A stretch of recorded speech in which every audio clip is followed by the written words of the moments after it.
as a consumer myself, I would personally pay more for a brand or a business that has the ability to allow me to call and talk to someone.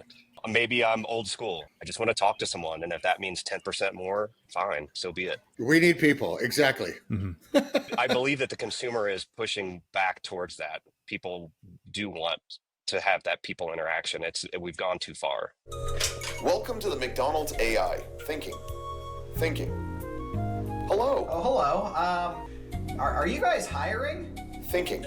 We are not hiring humans at this time. Oh. Would you like to subscribe to No, McDonald's Plus? I'm not interested in a food Every subscription. Wednesday for $99.99. Okay, well, thanks anyways.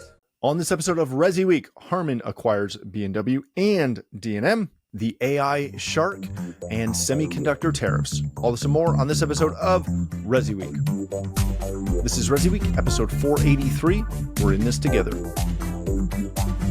Welcome to this episode of ResiWeek. This is your weekly roundup of all the latest news and stories for the residential AV industry.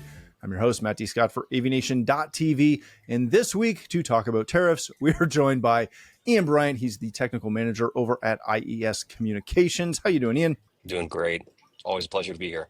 Thank you for being here. Then we've got my good buddy, Mr. Joe Whitaker. He's the VP of Commercial for Origin Acoustics. How are you, sir? Busy, of course, but we'll always make time for you guys. Aw, thank you, sir. All right, in this weekly roundup of tariff conversations, we'll get to that at the end of the show, so you got to listen to the start of it. In a major acquisition, this again comes to us from CE Pro and a good friend of the show, Mr. Bob Archer. Bowers and Wilkins, Denon Marantz, etc., and their flagship of all those companies under that brand have been sold to Harman for $350 million. That bolsters Harman's flagship, which includes JBL, Mark Leviston, Arcam, Revel, etc. Massimo, which was the global medical company, has entered into an agreement to sell Sound United, yada, yada, yada. Go read the story if you care about all the fun little details. This, I'm going to say, doesn't come as a surprise to me, other than the fact that I was not expecting Harman to jump into this level of the residential business, although I'm happy to see it. Ian, when you see this, does this come as kind of a bit of a new life to the industry, given just the huge catalog that Sound United has and the cachet of a brand like B&W and Denon Marantz, which again, they're staple brands in the industry? Does this kind of breathe a little bit of life into it, knowing that Harman typically, when they acquire a brand, they put some money behind it. They put some innovation behind it. They typically aren't buying and selling. Yeah, I mean, I remember when AMX was acquired by Harman and fell under the brand, and they were kind of on the downturn and disappeared for a while, and now they're coming back with they got new hardware. They're using a new open architecture software, and hopefully we'll see the same thing happen, breathe some innovation into these brands that had been a little stagnant for a while with their advancements and the industry. But I think there's maybe also a little bit of concern with these continued buyouts and in the market, and everyone falling under just a couple of brands. And how does that affect purchasing power for smaller mom and pop type shops that may not put a lot of numbers behind a product just because they're a smaller company? So hoping we'll see some innovative things coming out and growing of those brand names, but at the same time, not affecting the dealers that were selling them. That's a good point. Joe, this was always a bit of a odd juxtaposition when Massimo purchased them way back. I can't remember how long ago, but a couple of years ago, because they're primarily a medical solutions company. They do have a weird, odd catalog of some consumer electronic tech, etc. But they never really seem like the right fit for these, especially headlining brands. Is this a better fit for Harman? Does this show a increased involvement maybe in the residential space? I don't know. I think it might have just been right time, right price tag. because 350 is low. well, people seem to forget or don't read. It could be either or. Those who know and pay attention know that CEO of that company bought all this stuff because he was an audio hobbyist, right? Mm-hmm. So this was a pet project of his that even the board at that time didn't like the idea, but they had no choice, right? So they bought it amidst the lawsuit that they had against Apple and the Apple Watch. So they were expecting an influx of cash that he could flush into his pet project, which was all the audio brands. Obviously, the Apple lawsuit didn't come out the way they wanted it to. The board got, canned, and it got a new board. Now it's like, okay, we need to strip all this junk down. All these pet projects got to go. Employees that are staffed to these pet projects, they got to go. And let's fire sale everything we got to put it into our next big thing, which, if you read some of those things in medical data, their next big thing could be bigger than the Apple Watch. So all of that aside, it was an opportunistic purchase.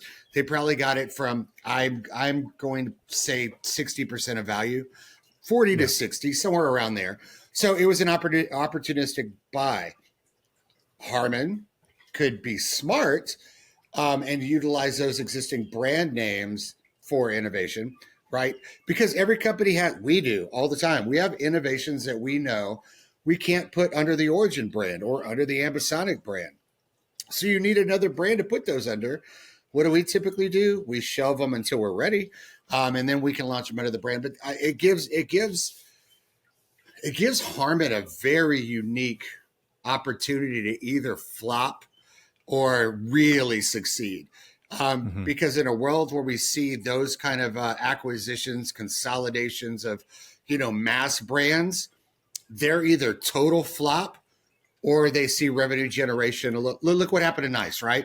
Before all that happened, like that was going down the toilet, man. Alon, all that. The Nortec thing. That was an opportunistic buy that actually turned into success. But then you can look at the Sound United stuff and we saw toilet flush, right? So it's all going to be on what Harman does. And me, myself, I'm a Harman fan. So I'm going to hope for the best. Do I think they could do it? Yeah, I do. They lost a bunch of engineers when the whole Leah thing happened. But yeah, I think they could pull it off. I think they could resurrect or continue the Bowers Wilkins thing, especially. But JBL synthesis, I mean, I think they could do it. I think this would be a good business move if they play their cards right, like they did with some of the other acquisitions. They're getting they're getting big though. Like that's big. Oh, they're massive. Yeah, but again, you got to remember it's Harman's parent company is Samsung. If we can see maybe 2 years down the road, some massive correlation between B&W being integrated into some of, Samsung panels or their sound bars, or like there's so many cross-pollination opportunities there. It should be hopefully as long as Samsung takes a business lessons from Sony, because no, this is a good point. This is one of the good things about Sony. In electronics, Sony does the right thing in that the electronics, like our CDS space stuff, that's one president, one division. Sony gaming is a totally thing. Phones, different thing. Cameras is a different thing, and it keeps all that innovation of those going up. The minute they try to mix that much stuff together, that could be bad. But if they treat it separately, it could be freaking amazing. They need like 12 CEOs though. Yeah, they'll get there. They've watching it from the pro side, with the exception of one or two little asterisks that I would throw in there. Their acquisition of the Harman suite of brands has been phenomenal. It's been a great acquisition, and all the concerns that a lot of people had, especially again coming from the pro space, they really didn't pan out. Those concerns were alleviated pretty quickly. All right, let's change topics for a second and hit a story that comes to us from Residential Systems. Don't Jump the AI Shark by our good friend Mr. Henry Clifford. In this article, again, go read it. Henry lays out a blanket, AI written phishing email, if you will, of, hey, have you met my company and all the things we do and how we can help you? He goes on to talk about how to kind of use AI to write things for you and automate some of those things, but also not let it take full control of what you're doing and not investing time into using your AI. Because again, we can all tell when we're getting an AI email. Joe, when you see this, I love AI. I honestly am using it almost daily, if not daily now. And I use it for a ton of stuff that I never thought I would, because it is phenomenally effective if used properly. I view this in the business sense as the owner of an integration company, a couple other companies. When we use AI, we use it like every other tool, where we have to tailor the tool to what we want it to do and how our company functions, which I kind of think is what Henry's getting to. Is that not really just the best way to use AI, or should you just be jumping full tilt into it? See, that's the thing, is we're going to already see consumer fatigue. So join me on my next podcast. We just need people. We're, when you're deploying them for the wrong, like I just the other day used it. Speaker manufacturers is a great way. I'll just share my secret with everyone. So you're trying to make a new speaker out of some plastics, and you're trying to figure out, you have a basic recipe for what is in the plastic, and then you're like, ooh, that one causes cancer. Ooh, that one off gases for plenum. Ooh, that, and then you stick that recipe in AI and say, make me this same recipe with full replacements for each one of these chemicals, and boom, it spits it out, and now it doesn't off gas, and now it doesn't burn your lungs. And yes, there is a place, there's a use for this, right? But the thing is we're going to burn out people on AI and give consumer fatigue because we're forcing it down their throats for the wrong thing. You've all seen the videos on TikTok or Facebook or whatever, where you can now have an AI assistant, no more receptionist, not a real person, right? We're going to burn consumers out to the point of they don't want AI. This is exactly what happened and is happening with Alexa and voice, right? We burnt them out by just letting them order Tide Pods and toilet paper from Alexa. So now we burnt them out on voice. Let's not repeat that and burn them out on AI too. It's useful. That's why voice is kind of in the stagnation. Even when big companies do that, and then you got great innovative companies like Josh AI going, okay, we better call ourselves a control system now because Amazon and Google burned everybody out on voice. We're going to do the same thing with AI. It's going to lose its luster. Once it loses its luster, you lose money for innovation. You lose money for development. That's why Alexa today is damn near the same it was on day one, right? Using it for a tool, yes. Using it for a salesman, an answering machine, an auto schedule generator. Guys, come on. Like, that's like Control 4 trying to have an app store. Didn't work, right? So it is what it is. I love AI. The use cases for consumers are just going to burn them out. Yeah, that's a good point. Ian, to me, this is just baby steps. Or is it, to Joe's point, of use it sparingly with customer facing? Is there a difference there? Well, I first got to give a shout out to Henry Clifford, because this is another article that I remember we talked about his monologuing article a while back, and he's so great when it comes to the being personalization of our industry. And that's why I think it's important, why I go side with Joe. And I think that we are, especially the more higher luxury that you get in our channel, this is a very personable industry. You are working very closely with people and trying to find solutions for them to improve their lives. And so having that vulnerability and showing that your mistakes and your writing and your speaking, and so that people know that you are a person that is trying to get to know them and talk to them and earn their trust and earn their business. That is what people, I think, what people want when they're trying to find someone to provide solutions for them inside of their home, which is their personal space. So for me, I think using AI for specific things like, hey, help me use AI to help you proof edit the letter that you're gonna, or your email blast that you're gonna send out. Use AI to help you find grammar mistakes, but don't use AI to generate the whole thing and send it out. Because I totally get it. I look at my emails. I don't care if it's what it is. If it's something that brand that I I'm interested in. If I start reading it and it's totally auto generated, it just turns me off. And I just think that that's something to keep in mind, especially in our industry. We are an industry that is about, making connections with your customer, and that's key. So I I would, like I said, I would just use it as you guys said, as a tool to help you in your business and in your sales in other ways, but not to write letters to your customers or potential customers. So let me just ask you guys this. I attribute AI kind of and use the example of like the auto attendant that first came into fashion, like really early 2000s, right? Where a small business could afford to buy a little 4-set, phone system and have an auto attendant. And as a small business, you're often never in the office.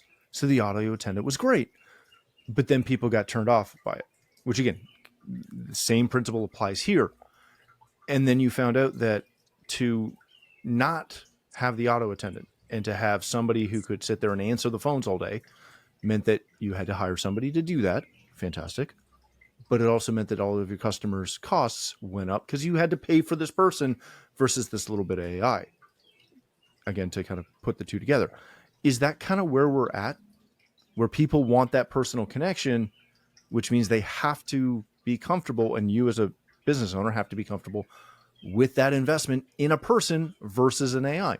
As a consumer myself, I would personally pay more for a brand or a business that has the ability to allow me to call and talk to someone and have a conversation and work through something. I don't know. Maybe I'm old school, and maybe some people are fine with auto attendants. I hate chatbots online, and I hate knowing when I'm asking a question that it's just running through potential answers. And I just want to talk to someone, and if that means 10% more, fine, so be it. So it's interesting that question. So there's two answers. Number one is I think a lot of the AI stuff that's being pushed out is to soften consumer awareness, to take away the fear of AI, what AI could really do. I do think that conspiracy theory is actually real. But the other side of that is early in the morning, I had a email come in from Brazil, or no, it was the UK actually, asking about our DSPs, right? And some of our DSPs, there's two profiles. There's one called P2 and there's one called P4. And he was like, well, I don't like, what's P2 and P4? And in a way that he could understand, I had to explain to him that P2 is P square, right? So that's when you're up against a wall, you're only giving, that many degrees. It affects the bass response of the speaker, et cetera. A 4 means you're in total open air. You're on a pole or on your post. It changes the bass head thresholds and the sensitivity and the frequencies. But because we have DSP, we can blah, blah, blah, blah, make magic happen. I actually typed that question into AI, and what actually got spit out, there's no chance he would have understood it. Like zero. So the point was, y'all made me think of it. The point was proven this morning because I was like, okay, I'd like our sales guys and our engineers to be able to regurgitate this, but they can't sound like me. They won't sound like me. So let me just see what kind of script and then it popped up and I'm like, nope, throw that away. I'll have to explain it to them and they can do it in their own fashion. But yeah, I want to talk to a person. Yeah, that guy's, he's lucky he got me and not an AI response. Yeah, no, I agree because that's usually where I sit too. But I keep testing it kind of the way you were this morning. I keep testing different things to see what it spits out. And I did one the other day. I was trying to compare two drivers because I want to replace my driver. And the spit out from 3 different AIs was so ridiculous and over the top that made me go, yeah, I'm just gonna have to go hit one. Because like it makes sense, but again, I'm not like DeChambeau crazy to where the spin rates matter for me yet. If it's within a couple, it's wonderful that ChatGPT or whatever else can tell me that, but yeah, I don't know what my normal spin rate is, so I'm not sure it matters. I was just going to say, the only thing I just heard a stat the other day that and I don't think people bring up enough is that there is still, I believe it was like a 80% hallucination rate by some of these AI platforms. So they're still spitting out mis and wrong information. They're interpreting things incorrectly. So it's still not perfect, and relying on it for things like trying to win a customer over. I think people want people. I We think need what people. you said Exactly. is, I believe that the consumer is pushing back towards that. People do want to have that people interaction. We've gone too far. No, I'm with you on that. All right, let's get to the juicy part of the episode. This comes to us from CE Pro as of May 5th, so it might be completely outdated at this point too. Who knows? Incoming semiconductor tariffs are looming over electronics. The upcoming semiconductor tariffs are going to remove exemptions from many electronic products that had not been hit yet with reciprocal tariffs. Go read through the article. I am not explaining this entire thing to you. I'm just not going to do it. Long and short, though, they've added some tariffs onto the semiconductors that sometimes will be attributed to things like laptops that were previously exempted that now may not be exempted because they have a semiconductor in them, et cetera, et cetera, et cetera. It's very, very excitingly complicated for kicks and giggles, which is the way I will look at it. Ian, let me start with you on this. I love this conversation because it's so back and forth and conflicted and changes daily, which I also kind of love because I find the comedy in it, which maybe not everybody else does, but I do, and that's okay. When you see this, does this affect the way you're looking at what you guys in your company are doing from a business standpoint, as far as until these are put into place and enacted for, let's just say 15 days even? Is that the point when you look at it and say, okay, we will take this as a valid thing? Or are you taking the sit back and wait approach to verify that this is what it's going to be? Because we've seen I had to use the term flip-flop, but we've kind of seen the flip-flop, the back and forth of this conversation for the better part of 3 months now. Yeah, we're definitely taking things in a slower approach and sitting back and waiting to see exactly what's going to happen. But at the same time, we've got manufacturers that are sending us notices that they are increasing their prices, which then we have to in turn pass on to our customers, unfortunately. It hasn't steered us to drop any lines. We are very committed to our manufacturers that are committed to us. So it's not making us go to a different manufacturer. But when we are looking at bringing on new brands that will say we're 100% American made and there's zero tariffs, that is more appealing. It's not a sales tactic we used to hear from manufacturers 5 years ago. It really wasn't a problem. I think we're just going to have to wait and see. I mean, there's a lot of investment. The article talks about TSMC. They're starting to ramp up a lot of facilities and business here. And I really think the only thing that most integrators can do is just kind of sit back and hold on and see where things are going to land. Unfortunately, I think one thing that gets overlooked is that it's not just the chips and it's not just the manufacturers of the hardware that integrators are selling. It's also the fact that they need to buy a new truck for their fleet. They've got to pay more. If they need to buy some electronics for the office, they got to pay more. And so it's everything from these businesses. Everyday business use and purchases are all going up across the board, and it's causing a lot of chaos, and not just our industry, but across the United States. So yeah, just hoping for the best. I won't go too much further than that. I like it. All right, Joseph, let me ask you this.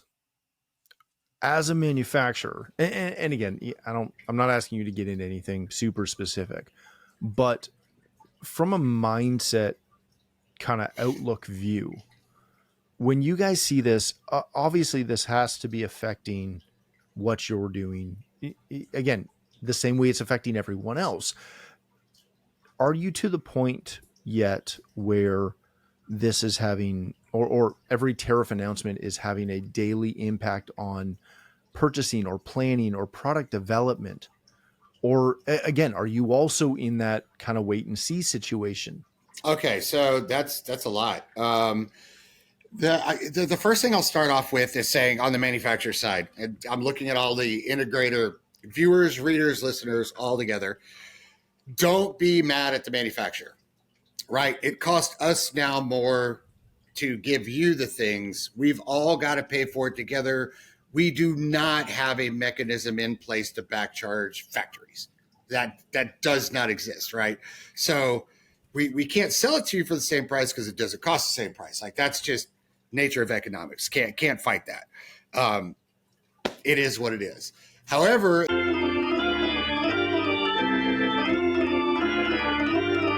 like, let's be honest and real here, okay?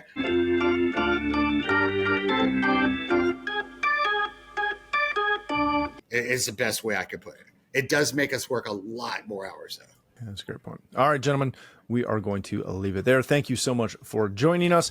Joe, if people want to connect with you, learn more about Origin Acoustics, where can they do that? Find me on the socials at Joe Whitaker. You'll just see my smiley face. You know it's me. I like direct contact, not AI, so you can directly email me, and it will be me answering you. Joe at originacoustics.com. And I hope everybody weathers through this, and I hope, we're still around the next time I'm on this podcast. Yeah, we'll be there.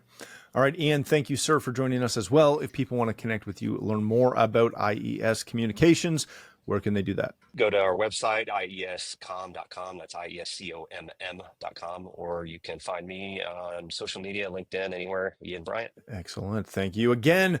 If you'd like to connect with me, you can find me at Matt D. Scott on most of the socials. But more importantly, please visit AVNation.tv, where you'll find this show as well as a wide variety of other shows with all the verticals that we cover. When you visit the website, please take a moment to check out our supporters. We are extremely thankful for their support and ask that you check them out as well. Thanks again for watching. That's all the time we have for this episode of ResiWeek, the network for the AV industry. What are you listening to? This is AV. This is AVNation. This is AVNation.